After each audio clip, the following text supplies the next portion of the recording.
오늘 말씀 우리 이제 갈라디아 3장 11절 14절 말씀 꿈 너머 약속의 말씀이라는 제목의 말씀으로 정말 우리가 주 안에서 꿈꾸고 이루어진 모든 것들이 다 주님께서 약속의 말씀으로 이루어진다는 것을 오늘 말씀을 통하여 다시 한번 깨닫고 은혜의 축복의 삶이 되기를 간절히 소원합니다. 인도의 선교사인 윌리엄 캐리에게 한 사람이 찾아와서 이렇게 물었습니다. 선생님, 나는 언제쯤이면 그리스도인이 될 수 있겠습니까? 선생님 보십시오.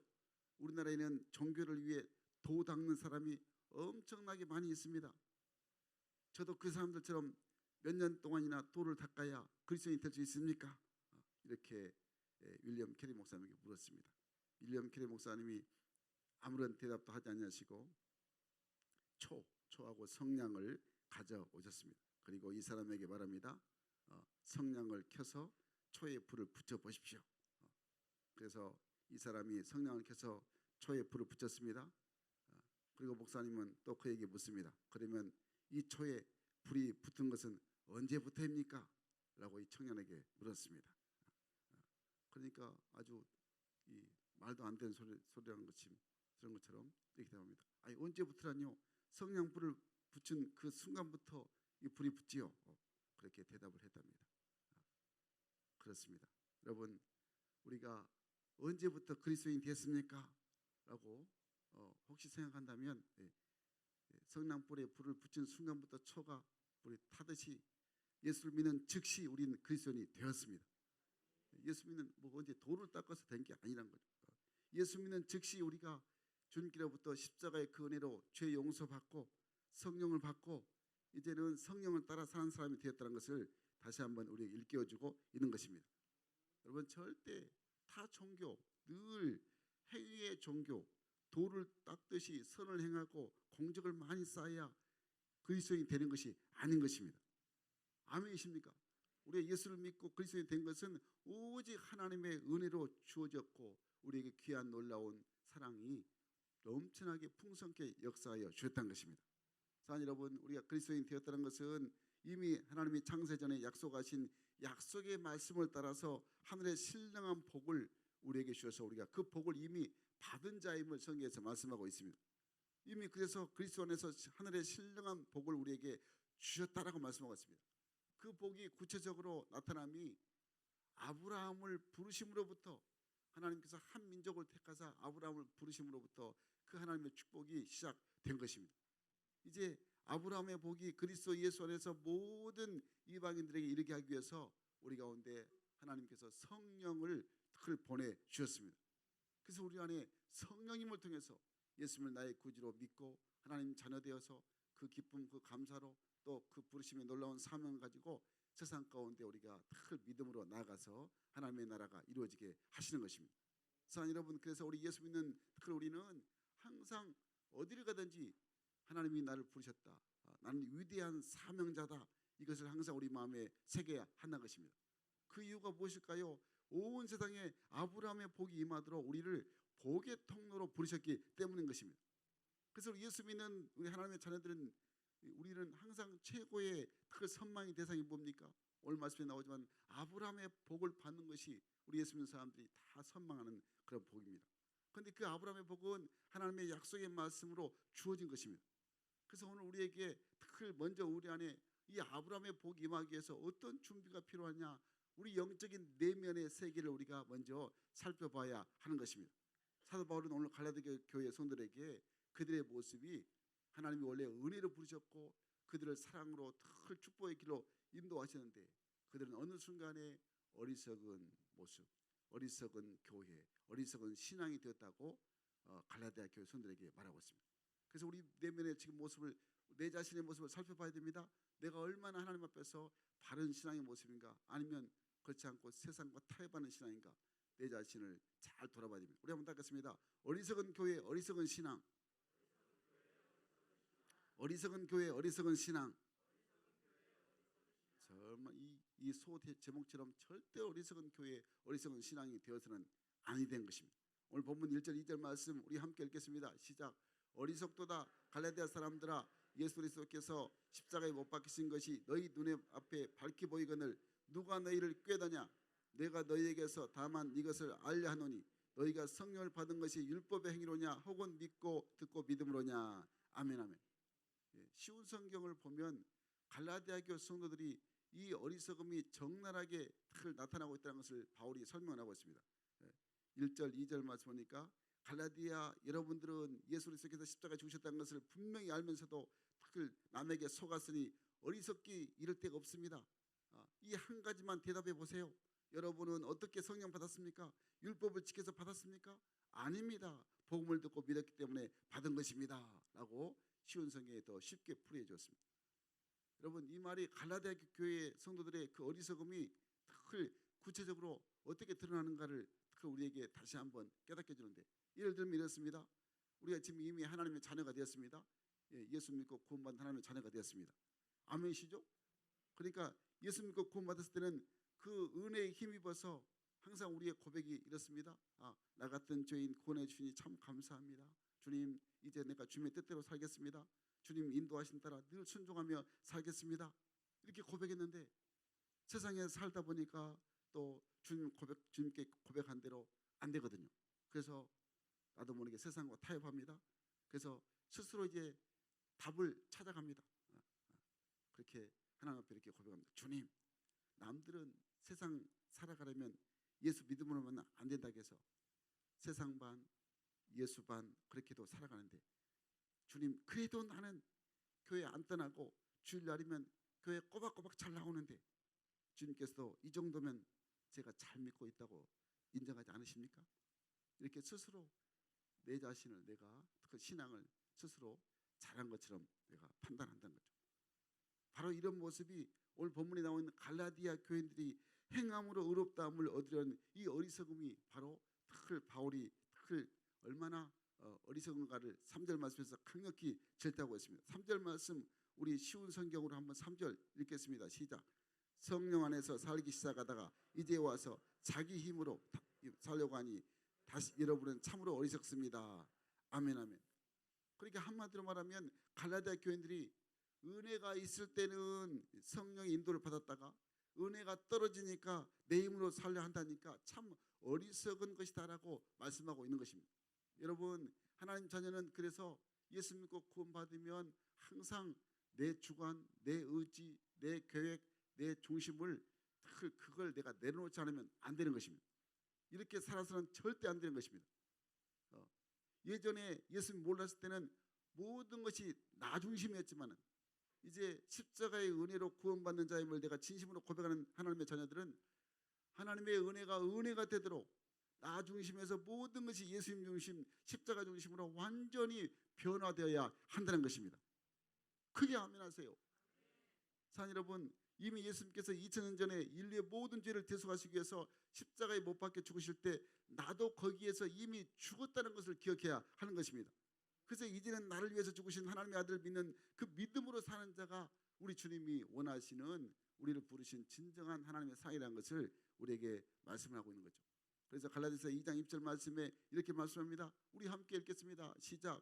내가 그리스도와 함께 십자가에 못 박혔나니 그런즉 이제는 내가 사는 것이 아니요 오직 내 안에 그리스도께서 사시는 것이라. 이제 내가 육체 가운데 사는 것은 나를 사랑하사 나를 위하여 자기 자신을 버리신 하나님의 아들을 믿는 믿음 안에서 사는 것이라. 아멘 아멘. 올해 2023년 올해부터 우리가 더욱더 하나님이 우리 교회를 사용하셔야 할 때 우리 성령교회가 건강한 교회로 지역과 민족과 나라와 열방을 위해서 그렇게 쓰임받게 하시려고 주님께서 우리에게 목표를 주시고 목적을 주셨습니다.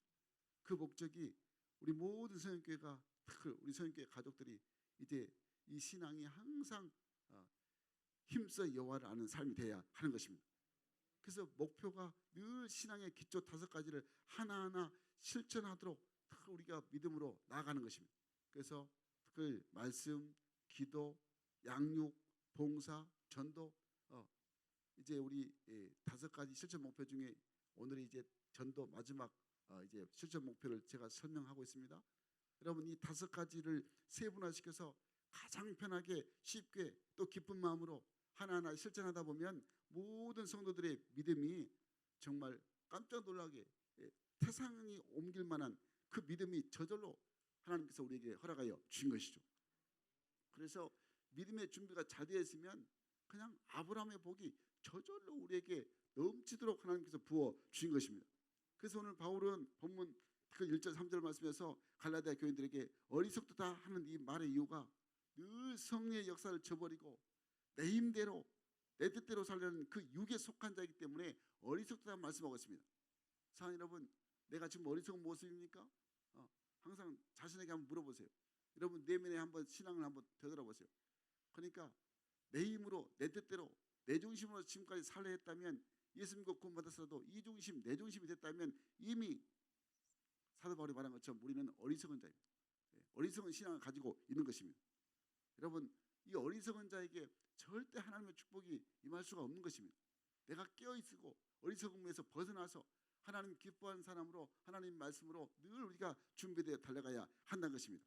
그러니까 내 힘으로 살려는 이 믿음이 오늘 사도 바울은 바리새인적인 그 잘못된 믿음이라는 것을 정확하게 우리에게 말해주고 있는 것입니다. 다시 말하면 율법적인 믿음, 말씀을 많이 아는데 말씀을 행함을 이 순종하고 실천하는 모습은 전혀 그냥 모르쇠로 이루관하고, 그리고 그냥 남에게 잘 보여주려는 그 믿음, 그리고 또 직분이 있으니까 어쩔 수 없이 해야 한다는 그런 믿음, 일명 어쩔 수 없는 믿음, 아니면 내게 불이익이 닥칠까봐 늘 남에게 잘 보이려는 믿음, 이런 형식적이고 의식적인 행동은 바울이 오늘 갈라디아 교인들의 그 율법을 지키려 행하는 그 하나님이 기뻐하지 않는 육에 속한 그런 모습이라고 강력하게 책망하고 있는 것입니다.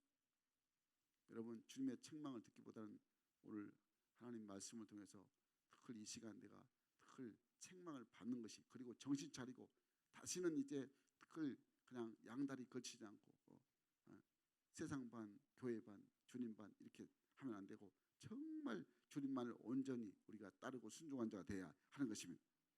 사랑하는 여러분, 정말 하나님 자녀의 그래서 가장 중요한 믿음의 요소가 뭐냐? 우리가 믿음하면 믿음 자체에 있는 것이 아닙니다. 믿음이라는 것은 정말 대상이 있습니다. 여러분 우리가 보면 요즘에 뭐든지 영화를 많이 볼 수 있습니다. 그냥 넷플릭스에 보면 세계 각국의 영화들을 그 나라에 속한 문화들 전부 다 볼 수 있습니다. 그러면 제가 넷플릭스 그 영화들을 보면서 역사적인 것을 좀 보는데 거의 중동권의 이 알라를 섬기는 사람들 보면 너무너무 그냥 알라신의 축복이 함께합니다. 엄청 그냥 이게 이 알라신에 대한 그 믿음이 대단합니다. 여러분 그러니까 그들도 믿기는 믿는데 그들의 대상은 믿음의 대상이 알라예요. 죽은 신이에요. 자기들이 만들어 오는 신. 그러니까 어느 나라든지 항상 토속 신앙이 있죠. 믿음의 대상은 분명히 믿는 것은 믿는데 믿음이 다르다는 것입니다. 오늘 우리가 그래서 믿는다는 것은 믿음의 대상이 분명해야 됩니다. 믿음의 대상이 누구냐? 온 우주 만물을 지으신 전능하신 하나님이 나의 믿음의 대상이 되어야 한다는 것입니다. 우리 하나님이 나의 구주, 나의 왕, 나의 하나님, 나의 주인 되시고 이 하나님의 모든 이 하나님의 뜻이 나를 통하여 특히 나타나기 원할 때 내가 하나님을 전심으로 믿는 그 믿음이 하나님께서 원하시는 것임을 우리가 깨달아야 한다는 것입니다. 어떤 사람은 자기를 믿는 사람이 있습니다. 내가 신이 돼서 나도 모르게 나를 믿습니다. 내가 뭐 열심히 하면 된다. 내가 뭐 이렇게 하면 된다. 항상 내가 기준이 되고 내가 신이 됩니다. 그래서 믿는 것도 열심히 믿는 건 좋긴 좋은데 그 믿음이 하나님께 열심이 아니고 자기 열심이 되는 거죠. 여러분 우리 믿음이 위대한 것은 내가 뭘 잘해서 믿음이 올바른 게 아니고 믿음의 대상인 하나님이 위대하시기 때문에 그 하나님을 믿는 그 믿음이 우리 가운데 확실히 한다는 것을 우리에게 말씀하고 있는 것입니다. 그래서 여러분 믿음이 소중합니다. 그리고 그 하나님께서 그 나의 죄를 단번에 속량시켜 주시고 십자가 위에서 죽으심으로 나를 의롭다 여겨 주셨다는 것이죠. 그래서 이것을 오늘 본문의 갈라디아 성도들은 믿었다는 것입니다. 믿었습니다. 처음에는 믿었습니다. 그런데 갈라디아 성도들이 이것을 하나님 믿는 믿음을 처음에는 아주 소중하게 생각했습니다. 그런데 이 사람들이 안타깝게 이제는 그 믿음에서 떨어져서 자기를 믿는 그 믿음으로 어느 순간 바뀌어져 있다는 것입니다. 사랑하는 여러분, 성경은 믿음의 대상인 하나님이 소중하다는 것을 늘 우리에게 말씀을 통하여 누누이 강조합니다. 그런데 어느 때부터인가 사람들이 믿음으로 구원받는 이후에는 하나님께서 주신 그 은사를, 어떤 사람은 은사를 믿는 경우가 생깁니다. 과거에 또 행했던 자기 경험을 또 믿는 경우가 있습니다. 어떤 경우는 자기 감정을 믿기도 하는 것입니다. 여러분, 이런 경우를 두고 어리석은 이 신앙이 절대 돼서는 안 되는 것입니다. 여러분, 항상 우리가 하나님만을 믿는 믿음이 돼야 하는 것입니다. 어떤 내 경험, 내 의지, 어떤 내가 행했던 모든 것들, 그거 자연스럽게 그걸 믿으면 안 됩니다. 하나님을 온전히 믿어야 하는 것입니다. 오늘 본문에 보니까 이 사도 바울은 아브라함처럼 하나님만 믿는 믿음으로 전진하라, 하나님만 믿는 믿음으로 나가라고 말씀하고 있는 것입니다. 하나님 주신 귀한 말씀으로 늘 하나님이 이루시는 놀라운 뜻을 이루는 자, 그래서 꿈을 이루는 교회가 되라고 말씀을 하고 있습니다. 하나님의 약속의 말씀을 통하여 꿈 넘어 꿈의 그 놀라운 하나님의 약속의 말씀을 잘 붙들어서 어떻게 믿음의 선진들이 하나님의 뜻을 이루어가서 하나님의 이 꿈을 이루어갔는가 우리가 잘 믿음으로 깨닫고 우리 모두가 다 정말 하나님의 약속의 말씀 붙들어서 꿈을 이루는 자가 되어야 하는 것입니다. 여러분, 그러므로 우리 모두가 다 절대로 어리석은 신앙이 되지 않도록, 내 중심의 신앙이 되지 않도록 잘 말씀으로 자신을 돌아봐서 주님이 기뻐하시고 주님이 또 응원하시고 주님이 인도하시는 하나님의 귀한 축복의 삶이 되기를 주의 이름으로 간절히 축원합니다. 두 번째로, 진정 하나님이 쓰시는 건강한 교회가 되기 위해서는 우리 내면의 신앙이 오직 복음으로 충만해야 한다는 것입니다. 복음으로 충만해야 됩니다. 그래서 제가 이렇게 소돼지를 두 번째 이렇게 잡아왔습니다. 불편한 교회에서 복음의 교회로. 따라서 합시다. 불편한 교회에서 복음의 교회로. 좀 어감이 좀 이상하죠. 불편한 교회, 내가 불편한 교회 온 거 아닌데. 여러분, 근데 불편이 깨달아지면 이제 개선이 되는 것입니다. 여러분, 그래서 왜 불편한 교회가 됐을까? 우리가 이 땅에 하나님이 세우신 거룩한 교회는 절대 그렇지 않아야 되는데 어느 순간 세상에 물들어서 교회도 불편한 교회로, 교회 나와도 아무런 유익이 없고 그냥 차라리 그냥 어디에다 그냥 다른 무속 신앙 믿는 것이 낫겠다, 그런 이 잘못된 그런 우리가 되었던 것이죠. 여러분, 그래서 오늘 본문에 말씀하고 있습니다. 한번 10절 말씀 들어가겠습니다. 시작. 무릇 율법 행위로 속한 자들은 저주 아래 있나니 기록된 바 누구든지 율법책에 기록된 대로 모든 일을 항상 행하지 아니한 자는 저주 아래 있는 자라 하였습니다. 아멘, 아멘. 쉬운 성경을 보니까 10절 말씀에 이렇게 말씀합니다. 제가 읽어드리겠습니다. 그러나 율법을 의지하는 사람은 다 저주를 받습니다. 성경에도 이렇게 적혀 있습니다. 율법책에 전혀 있는 것을 다 지키지 않는 사람은 저주를 받습니다. 여러분, 율법을 따르면 저주를 받는다고 말씀하고 있습니다. 오늘 8절 말씀에 이렇게 말씀합니다. 그래서 사도 바울이 우리 8절 읽겠습니다. 시작. 또 하나님이 이방을 믿음으로 말미암아 의로 정하실 것을 성경이 미리 알고 먼저 아브라함에게 복음을 전하되 모든 이방이 너로 말미암아 복을 받으리라 하였느니라. 아멘, 아멘. 바울은 믿음을 가진 사람들은 아브라함의 복을 받는데 믿음을 거부하는 자는 저주를 받게 된다고 선포합니다. 갈라디아 교인들을 미혹하는 그 유대주의자들은 율법을 스스로 지킴으로써 의에 이르고 구원에 이른다고 주장을 했던 것입니다. 그런데 바울은 유대주의자들의 그 율법을 지킴으로 행위로 이루한 구원은 온전한 복음이 아니다라고 말씀합니다. 그 이유가 뭘까요? 모든 율법이, 우리가 알고 있는 율법은 이 출애굽기 2장이 말씀하신 10계명만 율법이 아닌 것입니다. 세부적으로 율법은 613가지입니다. 그 중에 하나라도 어기면 율법을 어기는 것이 되어서 저주를 받게 되고, 그래서 구원받지 못한다. 이것은 바로 하나님의 뜻, 하나님의 공의와 정면으로 위배되는 것입니다. 여러분, 사람은 연약합니다. 아무리 만물의 영장이라 해도 사람은 연약합니다. 연약한 인간은 자신의 능력, 자신의 노력으로 도저히 율법을 지킬 수가 없는 것입니다. 그 율법 안에 보면 생각 자체도 남을 위해서 남을 비난하고 욕하고 말은 하지 않아도 생각으로, 마음으로 그렇게 잘못된 생각을 가지고 부정적인 생각을 가지면 그 자체가 바로 죄를 범하는 것임을 말씀을 하고 있는 거죠. 그러니까 여러분, 이 모든 것이 다 율법에 속하기 때문에, 그래서 율법이 우리에게 주신 것은 내가 죄인 되어서 그 죄인 되면 얼마나 아무리 노력해도 죄를 벗어날 수 없기 때문에 이 이 죄를 짓게 되면 죄로 인하여서 정죄받고 심판받기 때문에 절대 죄 아래 거하지 아니한다는 것을 우리에게 잘 깨닫게 해주기 위해서 율법이 필요한 것입니다. 그러니까 여러분 쉽게 말하면 율법은 거울과 같은 것입니다. 거울 보면 우리가 어디가 좀 다시 한번 손질해야 되고 어디가 잘 다듬어야 될 것인가 알잖아요. 여러분 하나님 자녀로서 세상을 살아갈 때 하나님 말씀이 기준이 되는데 하나님 말씀이 기준이 잘 안 되니까 하나님의 말씀에 이것이 이렇게 잘못하면 큰일 난다. 하나님이 이놈하신다. 율법을 통해서 말씀을 통해서 우리에게 분명히 하나님이 우리 깨닫게 해줍니다. 그러니까 그걸 보면 이게 안 되겠구나. 내가 잘못했구나. 깨닫게 되는 것입니다. 오늘 주일인데 이 주일날 내 마음대로 놀러 가서는 안 되겠구나. 분명히 안식일을 기억하여 그날 거룩히 지키라. 이 주일을 잘 지켜야 되는데 이 모든 것이 결국에 하나님의 말씀으로 우리에게 내 죄가 잘못했을 때 죄가 무엇인가를 깨닫게 주는 것입니다. 그러니까 여러분 우리가 율법으로는 구원받지 못하지만은 복음으로 구원받고 하나님의 은혜로 구원받지만은 이 율법은 하나님 자녀로서의 바른 길을 걸어갈수록 내 자신의 길을 바르게 안내해주는 첩경이 되게 되는 것입니다. 여러분 그래서 오늘 바울은 그렇게 하나님 앞에서 그 누구도 율법으로 의롭다함을 받지 못함으로 항상 우리는 의인된 자들은 믿음으로 산다.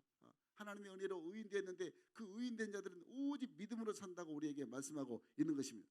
그래서 여러분 약속의 말씀을 믿음이 곧 구원이고 그 믿음이 곧 복음이라고 말씀하고 있는 것이죠. 여러분 아브라함은 그래서 하나님의 복된 소식을 통해서 천하 만민이 복을 받을 것이라는 이 약속의 말씀을 믿음으로 그가 복을 받게 되었다고 말씀하고 있는 것입니다.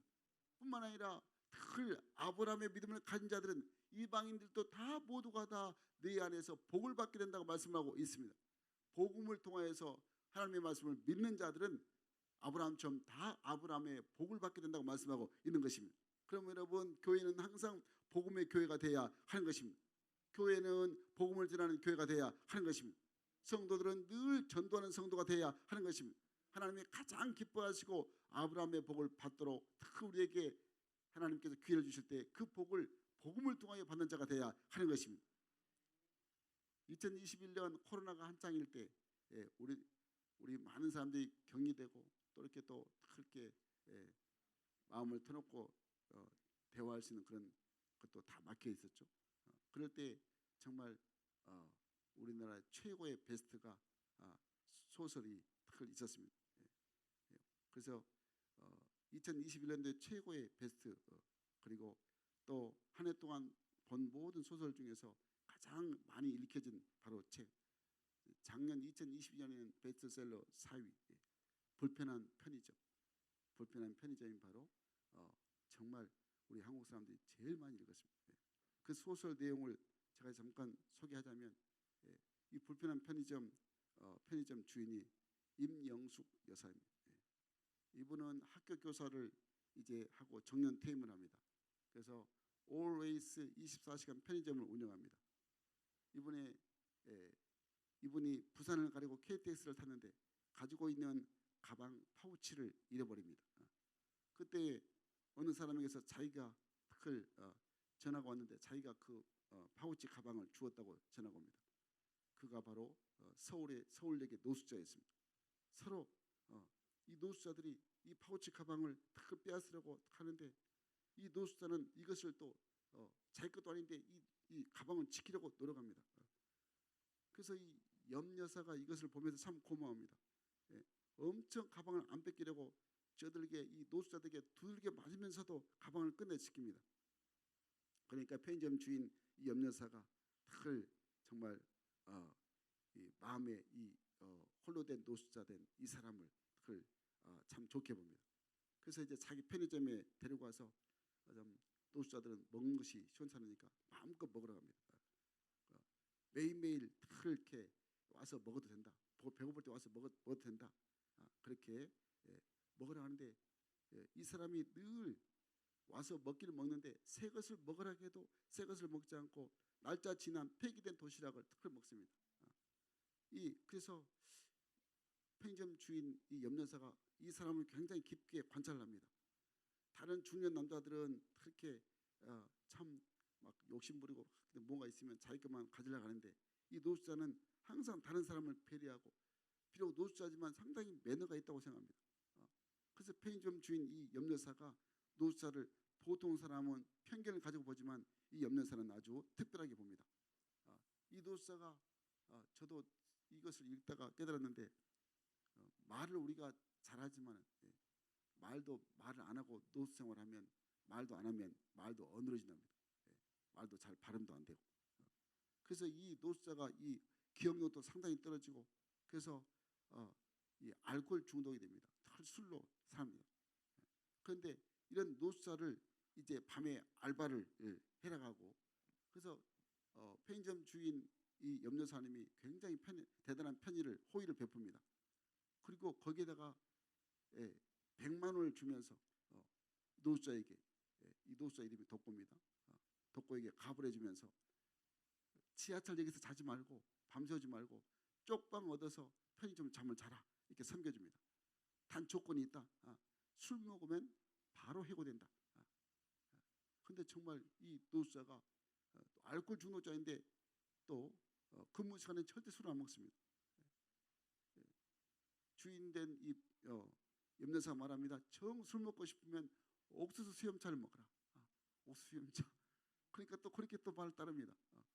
참 이 소설을 읽다 보니까 너무너무 감동이 드는데 이 불편한 편의점의 소설에는 여러 인물이 나옵니다. 알바생인 시연이라는 자매가 나오는데 지방에서 공무원 하려고 그렇게 왔는데 시험에 떨어지고 알바하고 있는데 별로 자기 인생에 희망이 없어서 늘 답답해하는 이 자매가 바로 그 시연이라는 자매입니다. 또 오선숙이라는 이 아줌마는 결혼 생활을 했는데 소통이 잘 안 되고 있는 남편.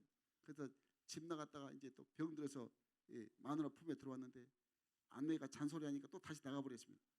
그래서 이 오선숙이라는 이 아줌마는 오직 자기의 희망이 아들에게 희망을 둡니다. 아들에게 인생을 거는데 아들이 공부를 잘해가지고 대기업에 들어갔는데 그만두고 나왔습니다.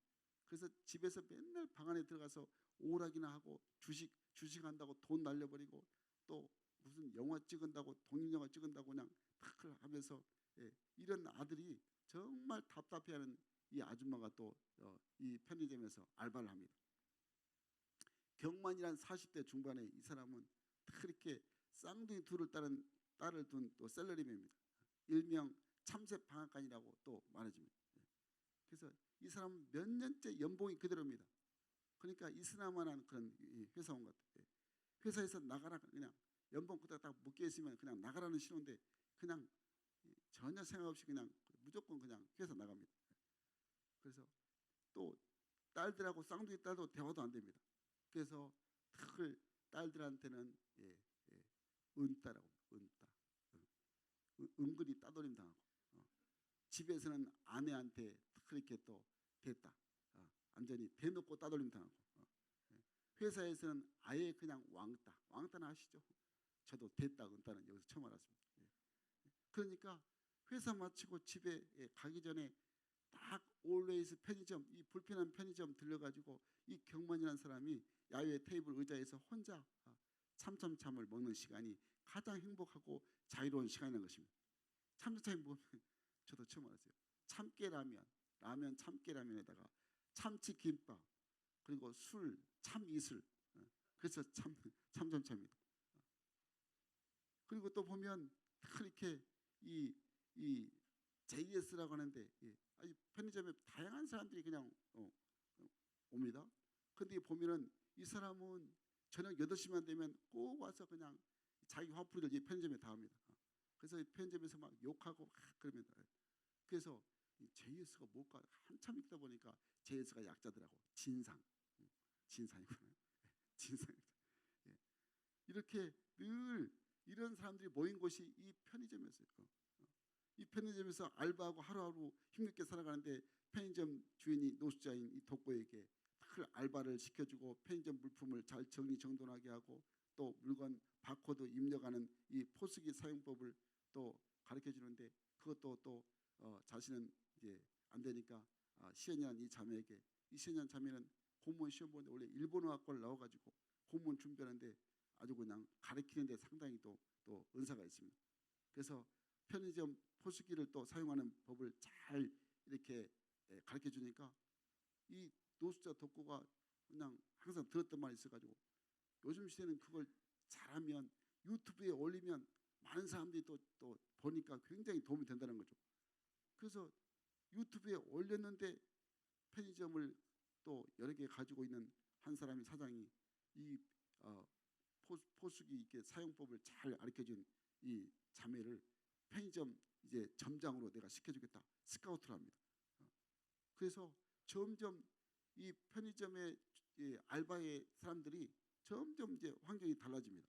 오선숙이라는 그 아줌마가 정말 이 독고 그 노트를 통해서 항상 아들과 대화하는 법을 몰랐는데 아들의 말을 들어줍니까? 안 들어준다고. 맨날 집에서 그냥 게임만 하니까 아들의 말을 들어주라고 자꾸.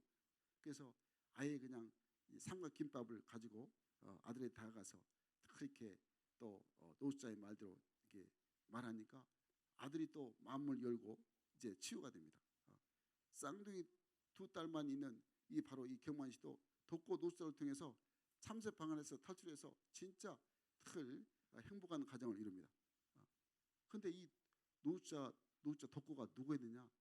원래 의사였다, 의사. 그런데 원장이 의료 사고를 냈을 때 이 사람은 양심에 정말 너무너무 마음이 아팠습니다. 말 못하고 끙끙대다가 마음에 병이 들었는데 그걸 그냥 아내와 딸이 오해를 합니다. 그리고 아예 그냥 친정집으로 가버립니다. 대구로. 그러니까 그 괴로운 마음을 가지고 부인이 있는 딸과 부인이 있는 그 대구로 그걸 가려고 서울역에 들렸는데 잠시 화장실에 들렸는데 그때 쇼크가 일어나가지고 완전히 거기서 이제 완전히 그냥 정신을 잃었을 때 노숙자들에게 다 털려버리고 기억 상실이 걸려서 노숙자가 되었다는 것입니다. 이 노숙자가. 그런데 이 염려사의 올웨이스 편의점에 이 염려사의 배려로 알바도 하고 코로나19가 시작됐을 때 이제 내가 누군지를 모르는데 다 기억을 잃어버렸기 때문에 코로나19가 터지면서 마스크를 이제 써라가니까 정부에서 마스크를 쓰려다가 자기가 의사였다는 것을 수술할 때 이 감각이 돌아옵니다. 마스크를 쓰면서 라텍스 장갑을 끼면서 수술할 때 기억력이 돌아옵니다. 그래서 이 소설이 끝납니다.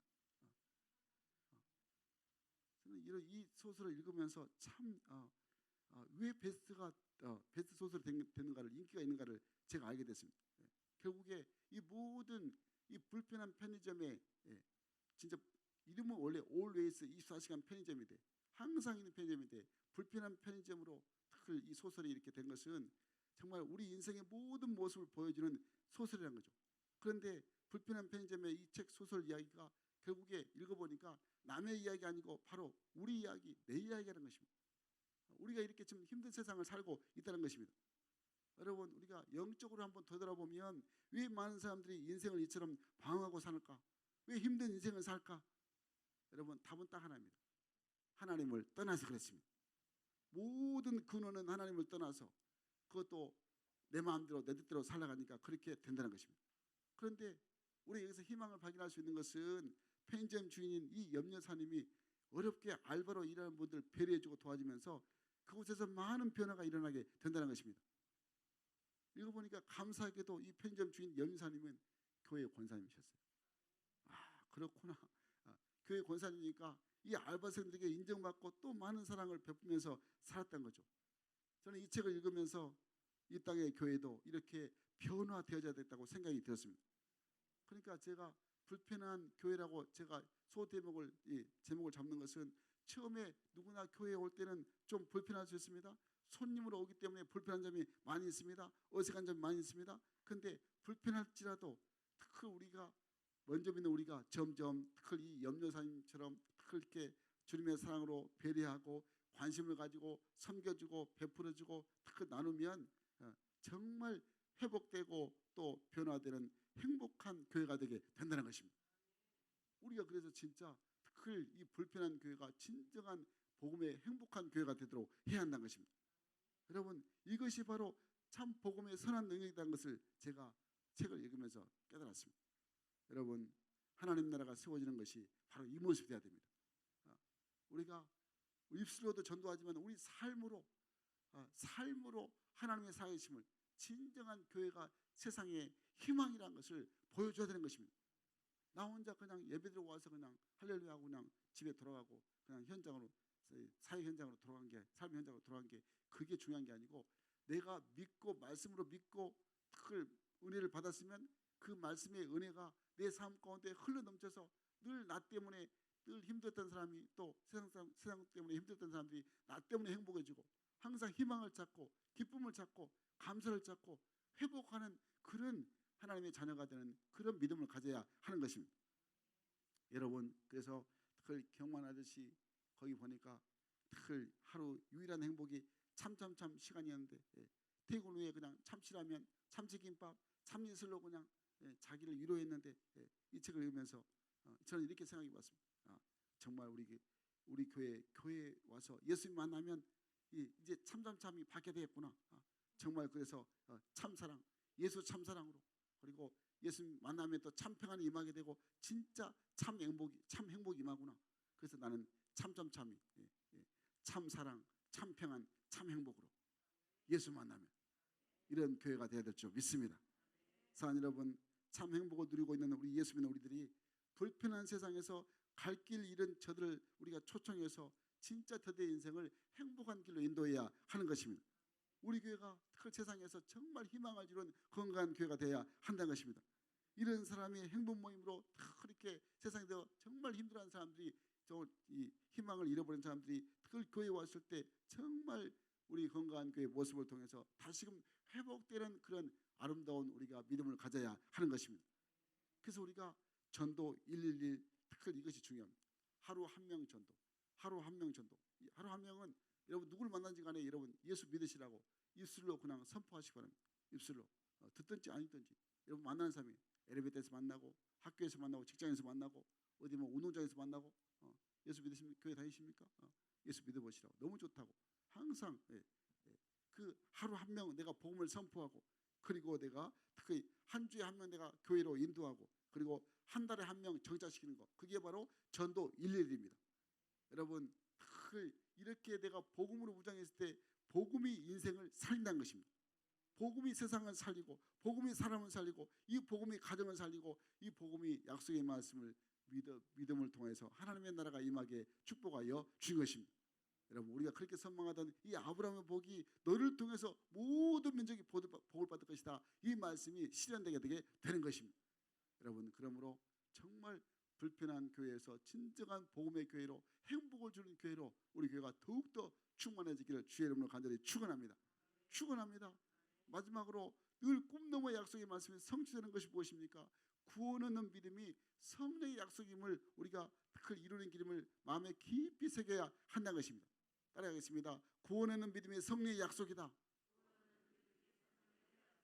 구원 얻는 믿음이 성령의 약속이다. 아멘 아멘. 오늘 보면 14절 말씀 읽겠습니다. 시작. 이는 그리스도 예수 안에서 아브라함의 복이 이방인에게 미치게 하고 또 우리로 하여금 믿음으로 말미암아 성령의 약속을 받게 하려 함이라. 아멘 아멘. 쉬운 성경 보니까 이렇게 말씀합니다. 제가 읽어드리겠습니다. 그리스도께서 그렇게 하신 것은 하나님께서 아브라함에 약속하신 복이 이방인들에게도 미치게 하기 위함입니다. 이 복은 예수를 통해 옵니다. 예수님은 우리로 하여금 하나님께서 약속하신 성령을 믿음으로 받게 하기 위해 죽으셨습니다. 아멘. 여러분 하나님께서는 죄인된 우리 인간들이 이 죄의 저주에서 늘 해방되는 것이 무엇으로 늘 성령의 약속을 받게 하셨습니까? 바로 그것은 예수의 십자가를 믿는 그 믿음으로 성령의 약속을 받게 하셨다고 말씀하고 있는 것입니다. 그러니까 믿음으로 말미암아 성령의 약속을 받게 한다는 것이 얼마나 귀한 것인가를 알게 되는 것입니다. 성령의 약속은 우리에게 평안을 주십니다. 성령의 약속은 기쁨을 주시고 위로를 주시고 성령의 약속은 승리를 주시고 은혜를 주시고 우리에게 건강을 주시고 행복을 주시고 부유함을 주시고 영생을 주시고 천국을 주시는 이 성령의 약속이 우리에게 하나님 사랑의 증표가 된다고 말씀하고 있는 것입니다. 여러분 이렇게 성령의 약속이 귀하고 너무너무 축복이 넘치는데 이 약속이 얼마나 감사합니까? 여러분 그러므로 이 성령의 약속이 최종 약속이 뭡니까? 우리에게 마지막 약속이 이 약속이 결국에 전도로 한 영혼을 죽기로 인도하는 것으로 우리 주님께서 다 우리에게 약속이 있다고 말씀을 하고 있습니다. 마태복음 28장 말씀에 주님의 지상태의 명령인 그 전도 바로 땅끝까지 이르러서 복음의 증인되라고 우리에게 말씀하시고 가라 모든 민족으로 제자를 삼으라고 우리에게 말씀하고 있는 것입니다. 여러분, 그래서 한 사람을 전도하는 것은 하나님이 가장 기뻐하는 일입니다. 여러분, 전도함으로써 우리 모두가 다 그 참된 복을 누린 자가 돼야 하는 것입니다. 여러분, 우리가 전도할 때에 믿음이 성장하고요, 우리가 전도할 때 기적을 체험하고요, 우리가 전도할 때 건강의 복을 받게 되고요, 우리가 전도할 때 형통의 복을 받게 되는 것입니다. 내가 전도할 때 내 자녀가 잘 되는 복을 받게 되는 것입니다. 다윗은 여기 위해서 시편 37편 20절 말씀 보니까 이렇게 고백합니다. 우리 26절 말씀 읽겠습니다. 시작. 그는 종일토록 은혜를 베풀고 꾸어주니 그의 자손이 복을 받는도다. 아멘, 아멘. 사랑하는 여러분, 그래서 우리는 열심히 전도하는 성도가 되어야 하는 것입니다. 열심히 복음을 전하는 셀리다. 열심히 복음을 전하는 셀리가 되면, 그러면 가정의 자녀들이 하나님께서 틀림없이 복의 복을 허락하여 주신 것입니다. 여러분, 그러므로 그 주님처럼 바울처럼 영혼을 사람 마음을 가지시기를 간절히 바랍니다. 그래서 우리 모두가 다 정말 복의 통로가 되어야 하는 것입니다. 여러분, 우리는 영혼을 사람 마음이 없이는 절대로 전도할 수 없습니다. 누가 전도합니까? 한 영혼이 천하보다 귀하다는 것을 늘 깨닫고 영혼을 사람 마음을 가져야 하는 것입니다. 그래야 전도할 수가 있는 것입니다. 전도하고 싶은 마음이 내 마음속에서 불리듯 일어나고 정말 막 그냥 늘 복받쳐 올라야 하는 것입니다. 영혼을 사랑하니까 그 영혼 지금 내가 전하지 않으면, 내가 전도하지 않으면 저 영혼은 죽어가는데, 저 영혼 예수 몰라서 지옥 가는데 그 간절한 마음, 애틋한 마음이 있어야 한다는 것입니다. 여러분, 그래서 우리가 주님 사랑하는 마음을 가진 사람들은 항상 사람을 사랑할 수 있는 사람이 전도하게 된다고 말씀하고 있는 것입니다. 예레미야 선지자는 예레미야 20장 9절 말씀에서 이렇게 고백합니다. 내가 다시는 여호와를 선포하지 아니하며 그의 이름으로 말하지 아니하리라 하면 나의 마음이 불붙는 것 같아서 골수에 사무치니 답답하여 견딜 수 없나이다. 전도하지 말라고 하면 내가 그냥 마음이 답답해가지고 마음이 불붙는 것 같아가지고 골수에 그냥 사무쳐가지고 답답해서 다 죽겠다는 거죠. 그러니까 전도 안 하면 나는 죽는다는 거죠. 이게 예레미야 선지자의 고백입니다. 사랑하는 여러분, 그러므로 복음의 소식을 듣는 자마다 이 듣고 예수를 믿을 때 아브라함의 복이 저에게 임하게 된다는 것을 꼭 기억하시길 간절히 바랍니다. 여러분, 그냥 아브라함의 복이 임한 게 아니고 우리가 복음을 전할 때 이 놀라운 하나님의 역사가 이 아브라함의 복이 넘치게 된다는 것을 꼭 기억하셔야 하는 것입니다. 지금 오늘이 2월 5일입니까? 예, 2월 5일. 이제 한 달 후에 3월 5일 날 우리 행복몸이 선포됩니다. 그러니까 여러분, 3월 5일부터 5월 13일까지 10주 동안 새봄 행복몸이 선포됩니다. 엊그저께 입춘 봄이 오는 소식, 봄이 이제 온다고 지금 소식이 24절기 중에 입춘이 지났습니다. 그러니까 이제 여러분 한 달 동안, 2월 한 달 동안 열심히 우리가 행복몸을 준비해야 됩니다. 여러분, 전도가 행복입니다. 아멘.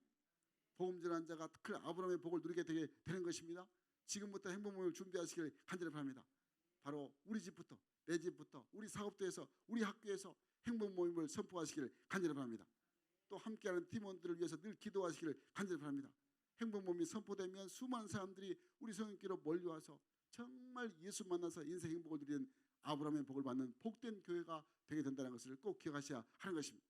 우리 교회에 와서 꿈을 찾고 정말 인생의 진정한 행복을 누리는 그런 복된 교회가 되는 것은 우리 교회가, 우리 모두가 다 복음을 선포할 때 이 복음을 통하여 이런 놀라운 축복이 임하게 되는 것입니다. 분명히 여러분 선포합니다. 모든 올해 이제 2023년 우리 모든 각 셀들은 이제 올해 한 번이 아니고 두 번씩 셀 번갑, 셀 번식을 이루어야 하는 것입니다. 그러니까 간단합니다. 여러분, 각 셀에서 한 사람당 3명씩 전도하면 올해 3명 전도. 그러니까 한 사람이 3명씩 전도해서 정착시키면 올해 각 셀이 2번 이상 분가하게 되는 것입니다. 그러면 여러분, 왜 이렇게 우리가 올해는 더 열심히 해야 되느냐? 바로 그것은 올해 우리 반드시 우리가 성전 건축을 이뤄야 되니까 전성도 그러다 보면 올해 500명, 전 교인들 500명이 함께 예배드리는 축복이 우리 가운데 하나님 허락하여 주신 것입니다. 가만히 있어서는 안 됩니다. 열심히 한 영혼을 사랑하는 마음 가지고 전도해서 정말 우리가 성전 건축이 이루어질 때 500여 성도들이 함께 하나님을 찬양하고 하나님을 또 기쁘시게 하는 하나님의 자녀가 되어야 하는 것입니다. 이것이 바로 하나님의 꿈인 줄 믿습니다. 약속의 말씀을 믿고 우리가 순종한 자에게 이 아브라함의 축복이 임하게 되는 것입니다.